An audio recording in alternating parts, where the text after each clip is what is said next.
প্ৰথমে মই সংগীতাই আপোনালোক সকলোকে আনটা নতুন ভিডিঅ'লৈ স্বাগতম জনালোঁ। আজি আপোনালোকৰ কাৰণে 1 কেজি স্পাইডাৰমেন কেকৰ ৰেচিপি এটা লৈ আহিছোঁ। আপোনালোক বহুতে কমেণ্টত কৈ আছিলে 1 কেজি আইচিং কেকৰ এটা ৰেচিপি দিবলৈ। সেইবাবে আজি আপোনালোকৰ লগত এই ৰেচিপিটো শ্বেয়াৰ কৰিছোঁ। আশা কৰিছোঁ আপোনালোকে চাই ভাল পাব। ভিডিঅ'টো শেষলৈকে চাই যাব, ষ্টেপ বাই ষ্টেপ গোটেইখিনি দেখুৱাই গৈছোঁ। আহকচোন তেতিয়াহ'লে বেছি দেৰি নকৰোঁ, ভিডিঅ'টোৰ মাজলৈ আমি আগবাঢ়োঁ। প্ৰথমে মই শুকান সামগ্ৰীখিনি চালি লৈছোঁ। এয়া মেজাৰমেণ্ট কাপেৰে 1 কাপ ময়দা লৈছোঁ। তাৰপিছতে দিছোঁ বেকিং পাউডাৰ সৰু চামুচেৰে 2 চামুচ। মই বেকিং সোডা ব্যৱহাৰ নকৰোঁ। আপোনালোকে যদি সোডা ব্যৱহাৰ কৰিব বিচাৰে তেনেহ'লে 1.5 চামুচ বেকিং পাউডাৰ দিব আৰু আধা চামুচ সোডা দিব। এতিয়া সামান্য পৰিমাণৰ নিমখ যোগ কৰি দিছোঁ টেষ্টটো বেলেঞ্চ হ'বৰ কাৰণে, আৰু তাৰপিছতে গোটেইখিনি ভালদৰে চালি লৈছোঁ। এতিয়া এইখিনি ছাইডত থৈ দিম, পিছত আমি ব্যৱহাৰ কৰিম। এতিয়া মই কেক টিনটো ৰেডি কৰি লৈছোঁ। এয়া এটা 8 ইঞ্চিৰ কেক টিন লৈছোঁ। তাতে এখিলা বগা কাগজ পাতি লৈ চাৰিওফালে ৰিফাইন তেল ধুনীয়াকৈ সানি লৈছোঁ। কেকৰ মিশ্ৰণটো বনোৱাৰ আগতে এই কামখিনি আগতীয়াকৈ কৰি ল'ব। এতিয়া কেকৰ মিশ্ৰণটো ফেটি ল'ম। তাৰ কাৰণে এটা ডাঙৰ শুকান বাতি লৈছোঁ আৰু তাতে ৰুম টেম্পাৰেচাৰত থকা 4টা কণী ভাঙি লৈছোঁ। কেকৰ মিশ্ৰণটো বনাওঁতে এটা কথা মন কৰিব, যিখিনি সামগ্ৰী ব্যৱহাৰ কৰিছে গোটেইখিনি যাতে ৰুম টেম্পাৰেচাৰত থাকে। এতিয়া এডাল ইলেক্ট্ৰিক ব্লেণ্ডাৰৰ সহায়েৰে কণীকেইটা ফেটি ল'ম। ইয়াত মই ফিলিপছৰ 300 ৱাটৰ ব্লেণ্ডাৰডাল ইউজ কৰিছোঁ। এনেদৰে হাই স্পীডত প্ৰায় 4 পৰা 5 মিনিটৰ কাৰণে ফেটি ল'ম। দেখিছে আগতকৈ কিমানখিনি ফুলি আহিছে, লগতে বগাও হৈ পৰিল। এনেধৰণৰ হৈ যাবগৈ। আৰু এই ধৰণৰ হ'লে কেকৰ স্পঞ্জটো বগা হয়, লগতে খুব ধুনীয়াকৈ ফুলে আৰু কোমলো হয়। গতিকে কণীকেইটা খুব ভালদৰে ফেটি লোৱাটো খুবেই প্ৰয়োজনীয়। এতিয়া ইয়াতে যোগ কৰিছোঁ মেজাৰমেণ্ট কাপেৰে আধা কাপ পিচি লোৱা চেনি। চেনিখিনি দিয়াৰ পিছত ব্লেণ্ডাৰৰ চুইচটো মিডিয়ামত ৰাখিব, অৰ্থাৎ 2-3 নম্বৰ মানত ৰাখি পেলাই বিট কৰিব। 1-2 মিনিটমানৰ কাৰণে বিট কৰিলেই হৈ যাব, বেছি সময় ফেটিব নালাগে। মাত্ৰ চেনিখিনি ভালদৰে যাতে মিহলি হৈ যায় সেইটো মন কৰিব। এয়া মোৰ ভালদৰে ফেটি লোৱা হৈ গ'ল। এই ধৰণৰ ক্ৰিমি টেক্সাৰ এটা হৈ যাব, মন কৰিছে। এতিয়া ইয়াতে যোগ কৰিছোঁ ভেনিলা এছেঞ্চ সৰু চামুচেৰে 1 চামুচ। তাৰপিছতে দিছোঁ ডাঙৰ চামুচেৰে 4 চামুচ ৰিফাইন তেল।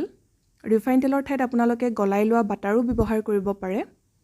মন কৰিব আইচিং কেকৰ স্পঞ্জ বনাওঁতে ৰিফাইন তেল খুব কমকৈ ব্যৱহাৰ কৰিব লাগে টি টাইম কেকৰ তুলনাত। এছেঞ্চ আৰু ৰিফাইন তেল যোগ কৰাৰ পিছত ব্লেণ্ডাৰৰ চুইচটো একেবাৰে ল'ত ৰাখিব, অৰ্থাৎ 1 নম্বৰত ৰাখি পেলাই মই এতিয়া বিট কৰিছোঁ প্ৰায় 1 মিনিটমানৰ কাৰণে। এতিয়া আৰু বেছি সময় ফেটি থাকিব নালাগে, মাত্ৰ কণীকেইটা ফেটোতেহে হাই স্পীডত অলপ বেছি সময় ফেটি ল'ব লাগে। এইখিনি মোৰ ভালদৰে ফেটি লোৱা হৈ গ'ল। এতিয়া ইয়াতে আমি শুকান সামগ্ৰীখিনি যিখিনি আমি আগতীয়াকৈ চালি ৰাখিছিলোঁ সেয়া অলপ অলপকৈ যোগ কৰি মিহলাই ল'ম। এতিয়া ভিডিঅ'ত দেখুৱাৰ দৰে এনেদৰে অলপ অলপকৈ ময়দা যোগ কৰিব আৰু খুব লাহে লাহে একেটা ডাইৰেকশ্যনতে মিলাই ল'ব। এইখিনি সময়ত কেকৰ মিশ্ৰণটো জোৰেৰে নেফেটিব। যদিহে কম মিশ্ৰণ হয় মই তেতিয়া একেবাৰতেই মিলাই লওঁ, কিন্তু এনেদৰে অলপ সৰহ হ'লে কম কমকৈ দি মিলালে বেছি ভাল হয়, তেতিয়া গোটা বান্ধি নাযায়। মিশ্ৰণটো অলপ ডাঠ হৈছে, সেইবাবে ইয়াতে ডাঙৰ চামুচেৰে 1 চামুচ পানী যোগ কৰি দিছোঁ। পানীৰ ঠাইত গাখীৰো দিব পাৰে। আৰু একেদৰে একেটা ডাইৰেকশ্যনতে লাহে লাহে মিলাই লৈছোঁ। শুকান সামগ্ৰীখিনি যেতিয়া এনেদৰে ভালকৈ মিলাই হৈ যাব, তাৰপিছত আৰু কেকৰ বেটাৰটো মিলাই নাথাকিব, অৰ্থাৎ অভাৰ মিক্স কৰি নাথাকিব। যদিহে অভাৰ মিক্স কৰে তেনেহ'লেও কেকৰ ওপৰ ভাগটো টান হোৱা দেখা যায়। আৰু এইখিনি মোৰ দেখিছে ভালদৰে মিলাই লোৱা হৈ গ'ল। এতিয়া একেবাৰে শেষত সৰু চামুচেৰে 1 চামুচ ভিনেগাৰ যোগ কৰি দিছোঁ, তেতিয়া কেকটো বহুত বেছি কোমল হৈ থাকিব। আৰু খুব লাহে লাহে এনেদৰে মিলাই দিছোঁ।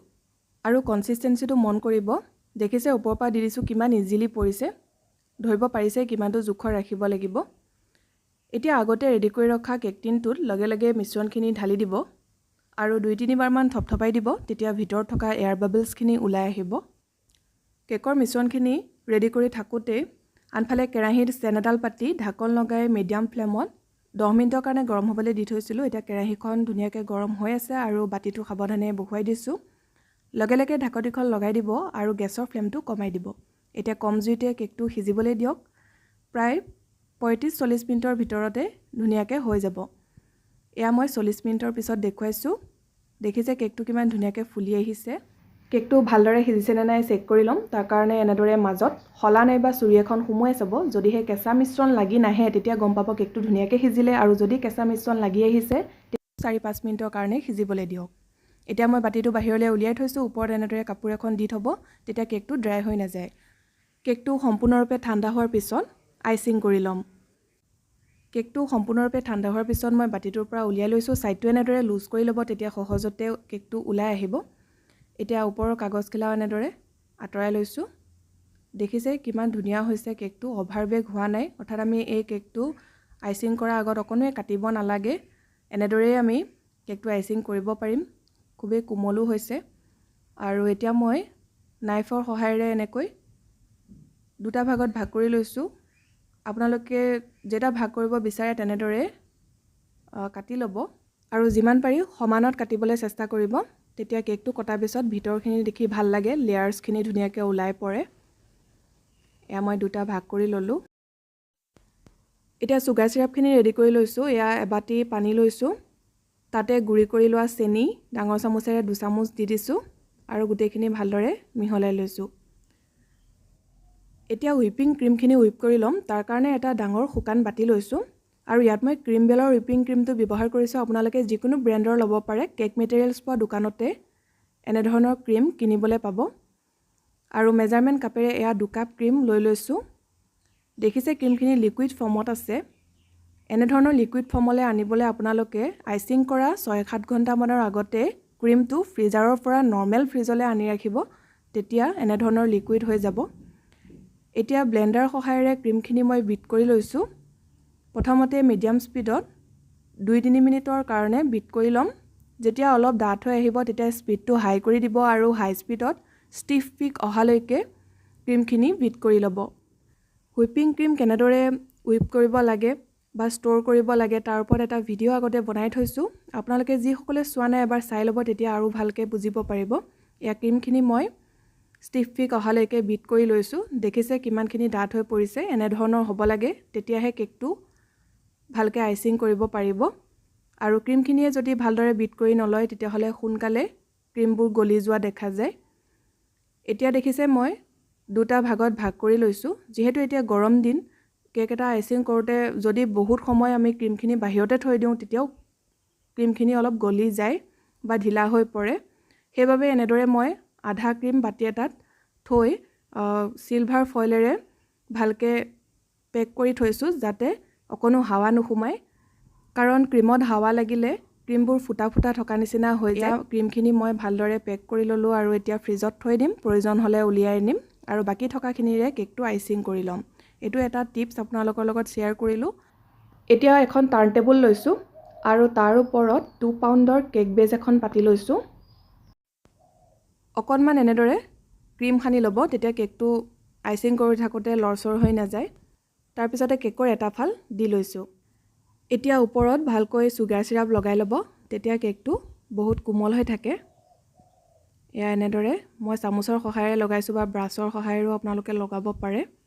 তাৰপিছতে অলপ ক্ৰীম দি লৈছোঁ, আৰু পেলেট নাইফৰ সহায়েৰে এনেকৈ সমান কৰি লৈছোঁ। দেখিছে কেনেদৰে মই সমান কৰিছোঁ। লেফ্ট ৰাইট কৰি আছোঁ, আৰু এখন হাতে টাৰ্ণ টেবুলখন ঘূৰাই আছোঁ। খুব ধুনীয়াকৈ সহজতে সমান হৈয়ে যায়। এতিয়া আপোনালোকে যদি ইয়াতে যিকোনো ক্ৰাছ দিব বিচাৰে তেনেদৰে দি ল'ব পাৰে। মই ষ্ট্ৰবেৰী ক্ৰাছ দিছোঁ, বা একো নিদিয়াকৈও বনাব পাৰে। এয়া অলপ ষ্ট্ৰবেৰী ক্ৰাছ দি ল'লোঁ, আৰু পেলেট নাইফেৰে এনেকৈ স্প্ৰেড কৰি লৈছোঁ। এতিয়া কেকৰ আনটো ফাল দি লৈছোঁ। এনেদৰে অকণমান লাহেকৈ প্ৰেছ কৰি দিব। তাৰপিছতে ওপৰত চুগাৰ চিৰাপ লগাই লৈ ক্ৰীম এপ্লাই কৰিছোঁ, আৰু একেদৰে ষ্ট্ৰবেৰী ক্ৰাছ অলপ দি লৈছোঁ, আৰু স্প্ৰেড কৰি লৈছোঁ। এতিয়া কেকৰ একেবাৰে ওপৰৰ ফালটো দি লৈছোঁ, আৰু লাহেকৈ এনেকৈ অকণমান প্ৰেছ কৰি দিব। তাৰপিছতে পেলেট নাইফেৰে এতিয়া ছাইডৰ যিখিনি ক্ৰীম আছে এনেকৈ সমান কৰি লৈছোঁ। একেদৰে ওপৰৰ অংশখিনিতো চুগাৰ চিৰাপ লগাই ল'ব। এতিয়া অলপ ক্ৰীম দি লৈ পাতলীয়াকৈ লেয়াৰ এটা দি ল'ব। দেখিছে এনেকৈ অকণমান দি লৈ সমান কৰি গ'লেই হৈ যাব। এতিয়া বেছি মিহি কৰি থাকিব নালাগে। এনেদৰে পাতলীয়াকৈ কেকটোত লেয়াৰ এটা দিয়াৰ পিছত ফ্ৰিজত অলপ দেৰি থৈ দিম আৰু এইখিনি সময়তে মই ক্ৰীমত কালাৰ মিক্স কৰি লৈছোঁ। এয়া দেখিছে আগতে যিখিনি ক্ৰীম ফ্ৰিজত থৈ দিছিলোঁ অলপ উলিয়াই আনিলোঁ আৰু এতিয়া ইয়াত মই নেভি ব্লু জেল ফুড কালাৰটো ব্যৱহাৰ কৰিছোঁ। এয়া কেইটোপালমান দি দিছোঁ। জেল ফুড কালাৰ বহুত বেছিকৈ নিদিলেও হয়, অকণমান দি দিলেই খুব ধুনীয়া কালাৰ এটা আহি যায়। আৰু ভালদৰে মিক্স কৰি লৈছোঁ। যেতিয়া ক্ৰীমত কালাৰ মিক্স কৰিব চাব বহুত বেছি জোৰেৰে ফেটি নিদিব, তেতিয়াও ক্ৰীমখিনি ঢিলা হৈ যায়। এইদৰে খুব লাহে লাহে একেটা ডাইৰেকশ্যনতে কালাৰখিনি মিলাই ল'ব। কালাৰখিনি মিক্স কৰি লোৱাৰ পিছত মই কেকটো ফ্ৰিজৰ পৰা উলিয়াই আনিলোঁ আৰু এতিয়া ইয়াতে ব্লু কালাৰ মিলাই থোৱা ক্ৰীমখিনি দি লৈ এনেদৰে স্প্ৰেড কৰি লৈছোঁ। তাৰপিছতে ছাইডৰখিনিতো অলপ অলপকৈ ক্ৰীম লগাই যাম, তাৰপিছতে মিহি কৰি ল'ম। আৰু যিসকলে পেলেট নাইফেৰে এনেদৰে কাম কৰিবলৈ টান পায়, তেতিয়া আপোনালোকে পাইপিং বেগত ক্ৰীমখিনি ভৰাই লৈ কেকটোত ক্ৰীমখিনি প্ৰথমে দি ল'ব, তাৰপিছতে পেলেট নাইফৰ সহায়েৰে ক্ৰীমবোৰ সমান কৰি যাব, তেতিয়া বেছি সহজ হ'ব। এতিয়া এখন স্কেপাৰৰ সহায়েৰে কেকৰ ছাইডটো মিহি কৰি লৈছোঁ। এনেদৰে স্কেপাৰখন কেকটোত টাচ কৰি টাৰ্ণ টেবুলখন ঘূৰাই থাকিলেই হৈ যায় আৰু যিখিনি ক্ৰীম লাগি আহে সেইবোৰ চাফা কৰি ল'ব। ঠিক একেদৰে ওপৰৰ অংশখিনিও সমান কৰি লৈছোঁ। এনেদৰে কাষৰ পৰা মাজলৈ টানি দিব আৰু প্ৰত্যেকবাৰে যিখিনি ক্ৰীম লাগি আহে সেই ক্ৰীমবোৰ চাফা কৰি ল'ব, তেতিয়াহে কেকটো ভালদৰে মিহি হ'ব। এইদৰে 2-3 বাৰমান একেটা প্ৰচেছ কৰিলেই খুব ধুনীয়াকৈ কেকটো সমান হৈ যায়। আৰু কেকবৰ্ডত যিখিনি ক্ৰীম পৰি থাকে সেইখিনিও চাফা কৰি ল'ব।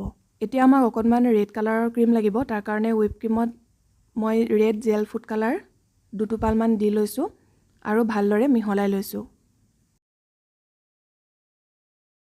এতিয়া এই ৰেড কালাৰৰ ক্ৰীমখিনি মই পাইপিং বেগ এটালৈ ভৰাই ল'ম আৰু আগটো অকণমান কাটি লৈ এনেদৰে স্পাইডাৰমেনৰ ফেচটো আঁকি লৈছোঁ। দেখিছে অকণমান দীঘলীয়াকৈ কৰিছোঁ বা আপোনালোকে গোলকৈও ৰাখিব পাৰে। এইদৰে ক্ৰীমখিনি দি লোৱাৰ পিছত পেলেট নাইফেৰে সমান কৰি ল'ব। এতিয়া মই ৰেড কালাৰৰ ক্ৰীমখিনিৰে তলত এটা এনেদৰে বৰ্ডাৰ দিছোঁ। ইয়াত মই নজল ব্যৱহাৰ কৰা নাই, আপোনালোকে ইচ্ছা কৰিলে বেলেগ নজল ব্যৱহাৰ কৰি বেলেগ ডিজাইনো দিব পাৰে। এতিয়া আমাক অকণমান চকলেট গানাছ লাগিব। চকলেট গানাছ কিদৰে বনাব লাগে তাৰ ভিডিঅ'টো আপোনালোকৰ লগত শ্বেয়াৰ কৰিয়ে থৈছোঁ, সেইবাবে এতিয়া মই নেদেখুৱালোঁ। আৰু এয়া পাইপিং বেগত ভৰাই লৈ অকণমান কাটি লৈছোঁ, তাৰপিছতে এইদৰে জালখন বনাই ল'ম। গানাছৰ কাৰণে মই অকণমান চকলেট লৈছিলোঁ, তাতে প্ৰায় 2 চামুচমান গাখীৰ দি পেলাই চকলেটখিনি গলাই লৈছোঁ। আৰু চকলেটখিনি একেবাৰে ঠাণ্ডা হ'বলৈ নিদিব, অকণমান গৰম হৈ থাকোঁতে এনেকৈ এপ্লাই কৰিব, তেতিয়া বেছি সুবিধা হয়। কিন্তু একেবাৰে গৰম হৈ থাকোঁতেও দি নিদিব, তেতিয়া আকৌ ক্ৰীমখিনি গলি যাব।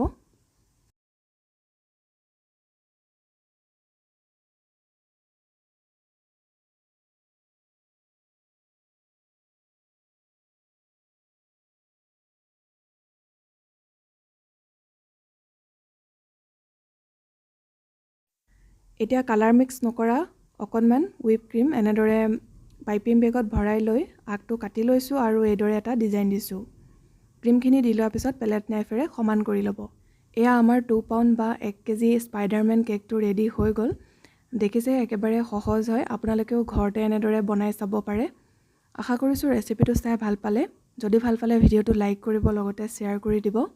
কেকটো কমপ্লিট আইচিং কৰি লোৱাৰ পিছত 4-5 ঘণ্টামান হ'লেও ফ্ৰিজত থৈ দিব ভালদৰে ছেট হ'বৰ কাৰণে, তাৰপিছতে কাটিব।